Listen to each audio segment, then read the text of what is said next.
Hello, wonderful people. Welcome in to another Dynasty 101 video. This is our third installment of this video series. In the first one, we talked about, what is Dynasty Fantasy Football. In our second video, we talked about tips and tricks for your startup. And now we are covering the secrets of trading in Dynasty Fantasy Football. I'm Robby Jeffries here with Tom Corson. Please, if you've liked the videos that we've put out so far, give us a thumbs up, give us a like. Subscribe to the channel. There is a ton of content coming out as we enter Dynasty season. So that's why we're here. We're getting everybody pumped up that is maybe newer to Dynasty Fantasy Football. So, Tom, we're going to start it out just talking over, what we do to kind of get an advantage in trading in Dynasty Fantasy Football. So I'll kick it over to you first. What's a tip or a trick that you do? So I generally like to make people let their guards down a little bit, talk them, maybe give them some alcohol, send them gifts, basically just bribe them for anything that they, bribery can do. But no, so I like to build relationships with everybody. Don't try and destroy and win every single trade you try and make. Fair trades are going to make you think, and they're going to be like, oh man, do I want to do this? Think I should do it? What do you guys think? You know what I mean? I don't know. You don't have to squeeze everything. Doing that's going to make teams more likely to come, like they're not going to come to you if you try and squeeze them all the time. If you send them fair offers, then they're much more likely to be perfectly fine. If you just keep on trying to bend them over like it's the first day in prison and you're not giving up your fruit cup, then guess what? Not going to get it done. Yeah, Tom, I call that guy the garbage offer guy. Whenever you see an email from him in the inbox, you just know it's going to be probably an automatic decline. And I think that's the type of guy or gal that you don't want to be when you're throwing out trades there. I think it's good maybe not to put your absolute best offer out there.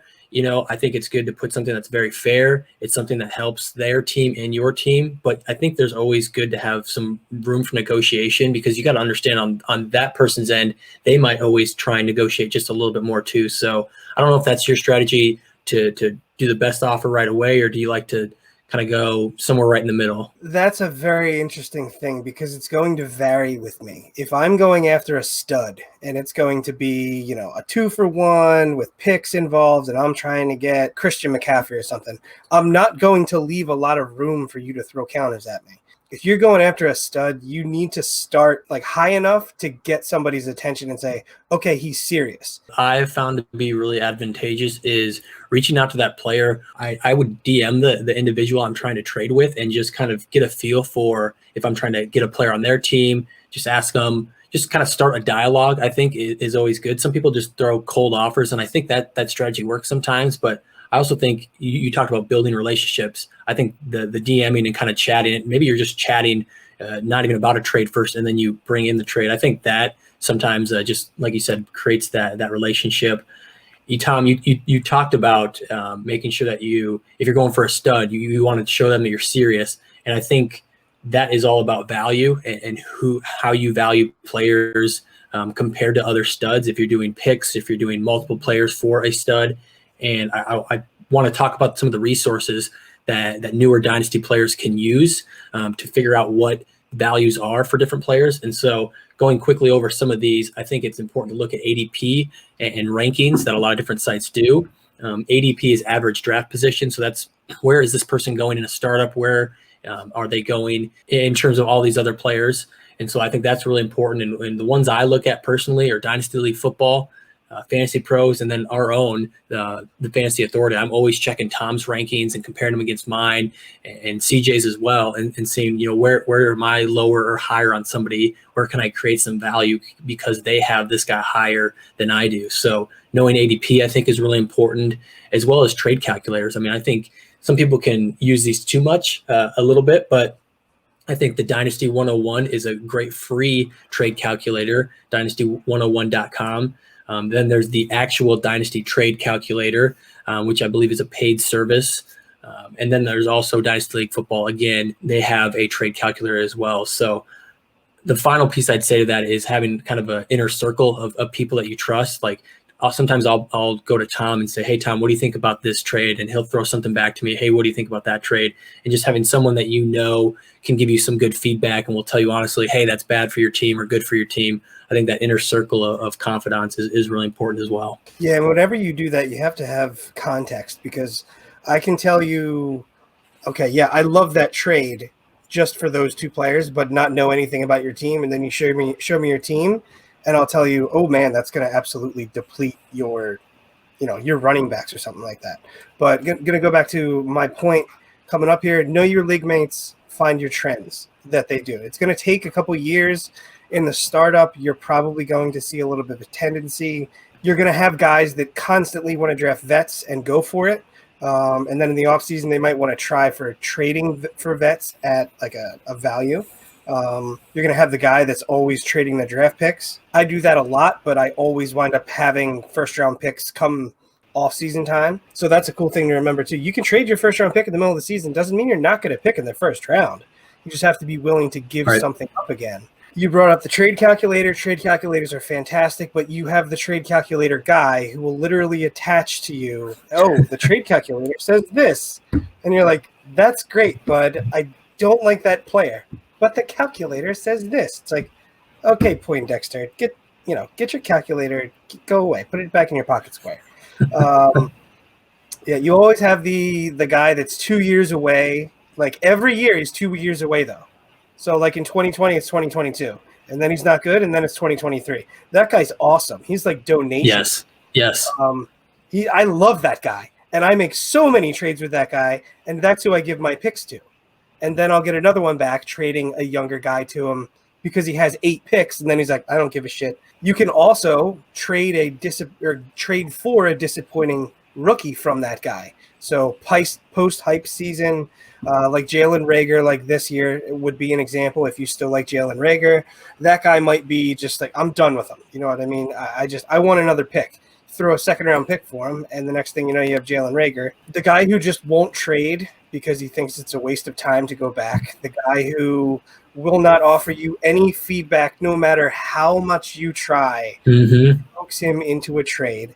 The guy who loves every single one of his players, that guy's I can't. I tried to make a trade, Robby, you know about it. I was trying to get Tyreek Hill, and I was offering like well over, and I told you about it, and you're like, dude, you're going to do that? I'm like, yeah. And I told you what his counter was, and you said, lol, he doesn't want to move him. I said, what are you going to do? So sometimes you have to be able to, walk away from something like that and just say, I'm not going to get it. And then you have the guy who doesn't give a flying shit about anything. He doesn't care about rankings. He doesn't care about calculators. If he wants a guy, he's going to get him. And that guy's also awesome.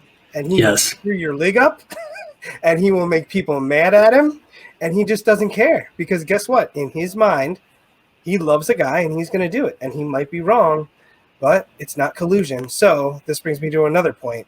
Never have votes on trades. Never. Very good point. No vetoes. No vetoes. No vetoes. Your commissioner is there for a reason. When you set a league up, set up a little council where if something like that happens, you can just sit there and say, okay, the council is going to talk about whether or not we think it's collusion after we talk to these two owners. And if it turns out one of the owners is just a dope, guess what? Look at what Houston did with DeAndre Hopkins.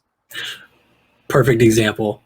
People are dopes. Knowing what your assets are extremely important with what you're talking about. It's like, just not only who is on your open roster, but also there's taxi squads that we talked about, at the very beginning of the first video that we did here. Know who's on other people's taxi squads. If there's a Gabe Davis or another rookie, Van Jefferson, that's kind of just sitting there in someone's taxi. Savon Ahmed is somebody who I targeted on a lot of people's taxi squads midway through the year. Try and get them and trade for them. Know your picks. You talked about your picks. Maybe you can trade not only your 2021 picks, but you can trade 2022 picks. So if you can throw on a 2022 fourth just to get something done, to get the Giovanni Bernard that you need when Mixon's out to put you over the edge, I think those little pieces, a 2022 fourth, you can get that back tenfold.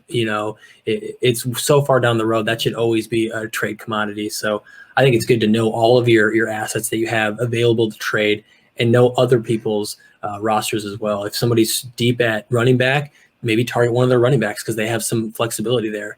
If they have 4 quarterbacks and it's a super flex, maybe they'll let go of their QB3 when you need someone in a pinch. So I think that's really big. And then even further with players, I think it's really important in Dynasty to know their ages. Now, I'm not saying you shouldn't ever target somebody who's older, but you should always know their ages, and then you should know their contract situations.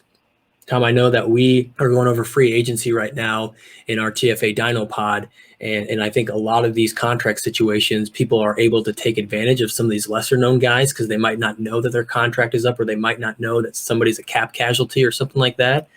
A player that comes to mind for me is like Gerald Everett. He's a backup tight end on a team, really talented, but hasn't really gotten the start.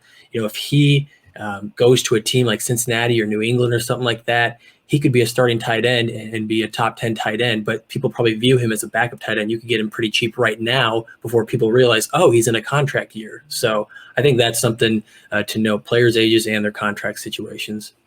Yeah, no, that's a great point. And to expound on that, look at the depth charts. If you have Pittsburgh and James Conner's going to leave because Pittsburgh has zero money, Benny Snell's the next man up. Might as well just throw something at him and see if you can do something. All right, my last point here, and then Robby's got a few more points he's going to hit, I believe. Look at the other team before you actually send your trade offer, because I can't tell you how many times I refuse to even counter because the team offers me a wide receiver when I have 4 good ones, can only start 4, and then he wants my only decent running back. That's just lazy. It's super frustrating as an owner because it's just wasting my time. At least look at team needs and make offers that make sense for an owner. In theory, they don't just look at it like, oh, fuck yourself. Oh, God, this idiot again is trying to get does he look at my team and see my running backs? Because I can't tell you how many times I've wrote back, how does this make my team better? And then you get 0 reply, because then they look at your team in depth after you say that, and they're just like, I'm an idiot. If you get an offer from that guy who constantly sends you garbage trades like that, you're tuning it out. I know people in leagues that just refuse to open offers or even look at offers from certain people. Right. And you don't want to be that guy. And that goes back to building relationships and building trust.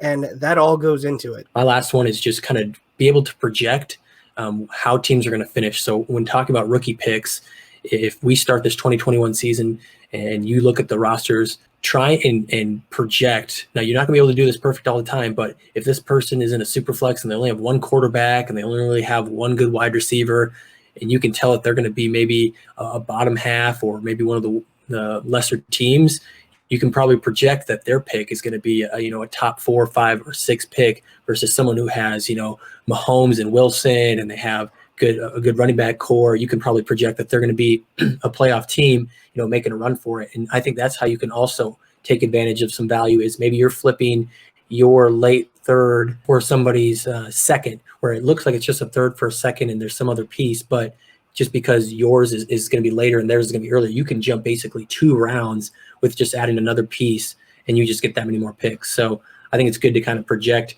You're not always going to be right. You're going to be off a little bit, but try and know who has an early first versus a late first.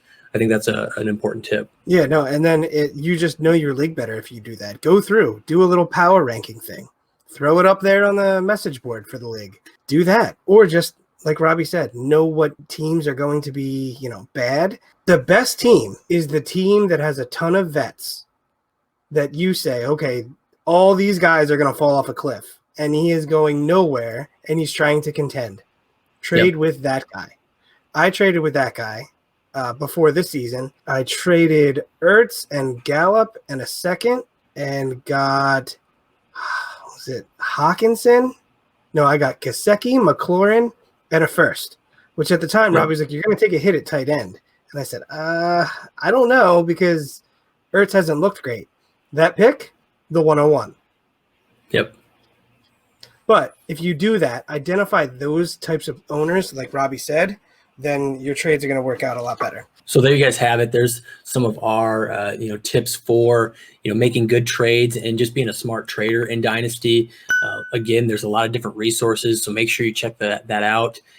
Cody Kutzer and I have done a lot of videos on, dynasty buy lows, buy highs. You can check those out at the Fantasy Authority here on YouTube. So make sure you look at some of those. Tom, I'm going to wrap this up. Thanks for watching, and we'll catch you next time.